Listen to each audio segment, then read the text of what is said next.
তো welcome to my YouTube channel Sumana Das tutorial. তোমরা যারা চ্যানেলটিকে এখনো সাবস্ক্রাইব করো না অবশ্যই চ্যানেলটিকে সাবস্ক্রাইব করে পাশে থেকো। তোমরা যারা ক্লাস 4-এ পড়ছো অর্থাৎ চতুর্থ শ্রেণীতে পড়ছো, তোমাদের ফার্স্ট ইউনিট টেস্টের জন্য আজকে বাংলার একটি প্রশ্নপত্র নিয়ে আলোচনা করব। এই তোমরা খুবই মনোযোগ সহকারে দেখো, এখান থেকে তোমরা পরীক্ষায় অনেক প্রশ্নই কমন পাবে, তাই শেষ পর্যন্ত সম্পূর্ণ ভিডিওটা দেখো যাতে কেমন কি প্রশ্ন হবে, কেমন কি আসবে সেই সম্পর্কে তোমাদের একটা ধারণা হয়। তোমাদের পরীক্ষা হবে মোট 20 নম্বরের, সময় থাকবে 40 মিনিট। চলো বাংলার প্রশ্নপত্রটি দেখে নিই। প্রথম কি আছে দেখো, এখানে তোমাদের এমসিকিউ আসতে পারে, অর্থাৎ 3টে অপশনের মধ্যে যে কোনো একটা টিকও দিতে পারে। আবার তোমাদের এরকম বলে দিতে পারে সবার আমি ছাত্র কবিতার প্রথম 4টি লাইন মুখস্থ লেখো। বলেছে সবার আমি ছাত্র কবিতার প্রথম 4টি লাইন মুখস্থ লেখো। কে লিখেছে সবার আমি ছাত্র কবিতাটি? সুনির্মল বসু। দেখো 4টি লাইন কি লিখে দিয়েছি। আকাশ আমায় শিক্ষা দিল উদার হতে ভাইরে, কর্মী হবার মন্ত্র আমি বায়ুর কাছে পাইরে।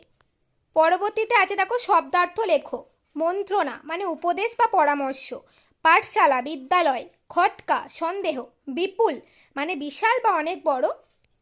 দেখো বর্ণ বিশ্লেষণ করে দিয়েছি, পশ্চিম আর ক্রমাগত। তারপর কি আছে দেখো বাক্য রচনা করো। শিক্ষা, শিক্ষা দিয়ে তুমি একটা নিজের মতো যে কোনো বাক্য লিখবে।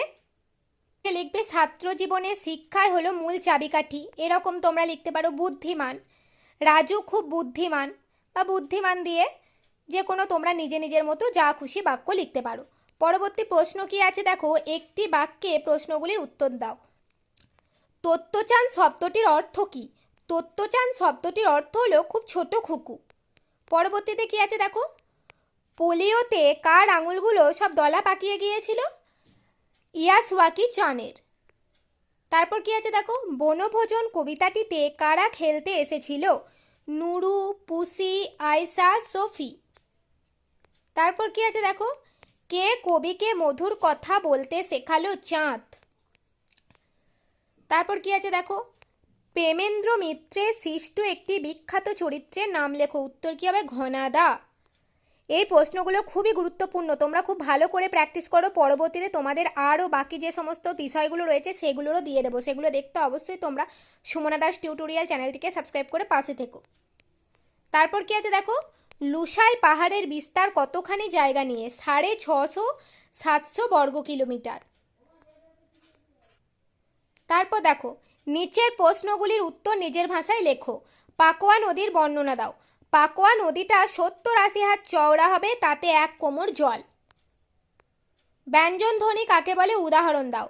যে ধ্বনি উচ্চারণের সময় মুখের ভেতরে কোথাও না কোথাও বাঁধা পায় এবং যা স্বরধ্বনির সাহায্য ছাড়া স্পষ্ট রূপে উচ্চারিত হতে পারে না, অর্থাৎ এই ধ্বনি উচ্চারণের সময় আমাদের স্বরধ্বনির সাহায্য নিতে হয়, তাকে ব্যঞ্জন ধ্বনি বলে। যেমন উদাহরণ ক, খ, গ, ঘ ইত্যাদি। এই গেল তোমাদের আজকে ফার্স্ট ইউনিট টেস্টের ক্লাস 4-এর একটি প্রশ্নপত্র। এটা তোমরা খুব ভালো করে প্র্যাকটিস করো। পরবর্তীতে তোমাদের আরও যে সমস্ত বিষয়গুলি রয়েছে সেগুলোও দিয়ে দেবো, সেগুলো একটু অবশ্যই তোমরা চ্যানেলটিকে সাবস্ক্রাইব করে দিও। আর ভিডিওটি তোমরা যখন দেখবে অন্যান্য বন্ধুদের সাথে শেয়ার করে দিও। আজকের মতো ভিডিও এই পর্যন্তই।